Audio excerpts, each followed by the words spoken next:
Hello and welcome to Montpellier for the 5th edition of this Milan Urban Food Policy Pact. I'm joined here by Rene Widham, journalist and moderator of 8 sessions over the course of these past 2 days. So can you just take us through what you've seen, what have you learned with regards to the cities that are present and their commitments to developing and implementing food policies?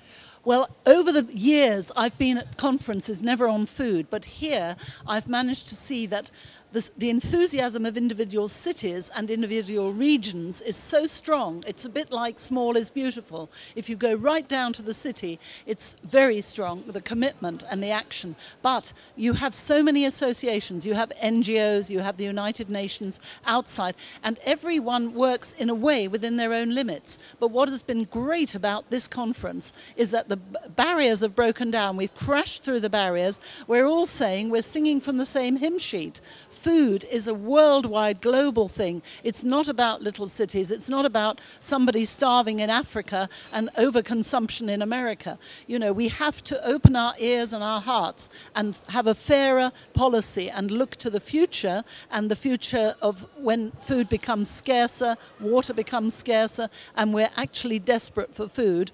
We have to have a vision and see how we solve it.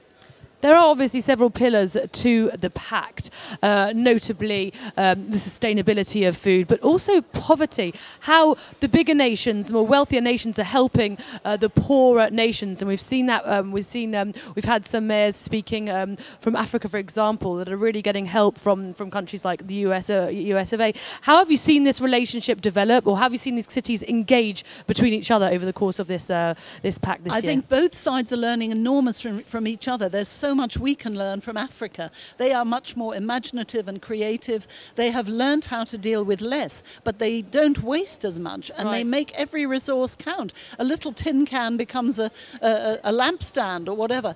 You know, we have lost this. We are a throwaway society. We've had built-in obsolescence. We've had much too much. We can learn from Africa just as they can learn from us, also not to make our mistakes.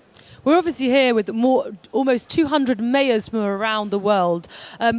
We're on the kind of a government level, but would you say that there is a shift in the way we're thinking at a local level because of a pact like this in Milan? I think it's brought it much more down to the grassroots. I've never been to any conference of its kind that's been so close to the people, because you're now talking about regions where different cities get together, and the smaller you go and the smaller the initiatives, the more beneficial it is, because in places around Europe, it's the tiny cities that are going green, that are pulling up the other cities. Much harder to do it in somewhere like Paris or London.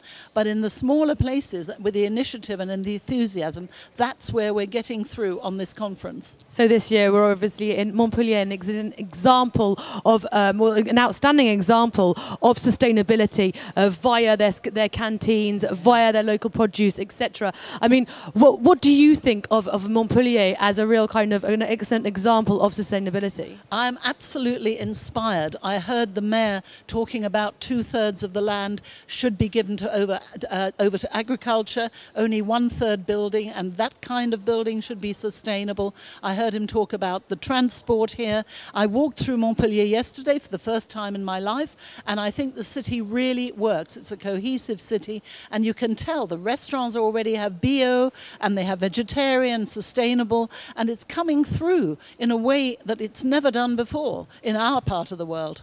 So we obviously get a lot of support from the bigger nations to the smaller nations here, and a lot of exchange. But I don't know if you felt it, but there's a real kind of like there's a real kind of an enthusiasm that's really in the air here. Everyone really wants to help each other.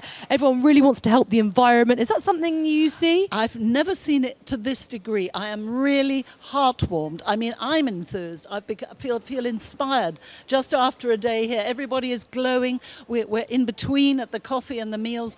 People are coming up with new ideas. There's a real excitement in the air, and it must not get lost. I did hear some very good practical ideas saying we will not just put these ideas in the ether, we're going to check them, we're going to write about them, we're going to have meetings in between, not just a grand big meeting, but lots. We're going to talk to each other, and above all we're going to double check that these good ideas are really going to take fire and go. So we're talking about all the actions that we can do right now, this minute, but we're also talking about the future. What do you think the future holds for the Milan Pact, the Pacte de Milan? I think you will give the impetus to not only other cities, but eventually to governments, to organizations. The ideas that are coming from here and are so strong, cities are the way to go, because I think 70% of people now live in cities, not in the countryside. And therefore, if you get a city, you will get the world. So the impetus that is shown here and the excitement, when you explain to people that cities will be a beautiful place, they will have clean air, they will have clean water, they will have good food produced holistically and organically. People will be cycling and walking more, so you won't get obesity. You won't be smelling petrol everywhere. You know, if you can put the good picture, it's not about depriving ourselves. It's about getting from Milan, from these ideas, into a better life for everybody. Thank you very much for this interview. Thank you, Rene. Thank you. Thank you.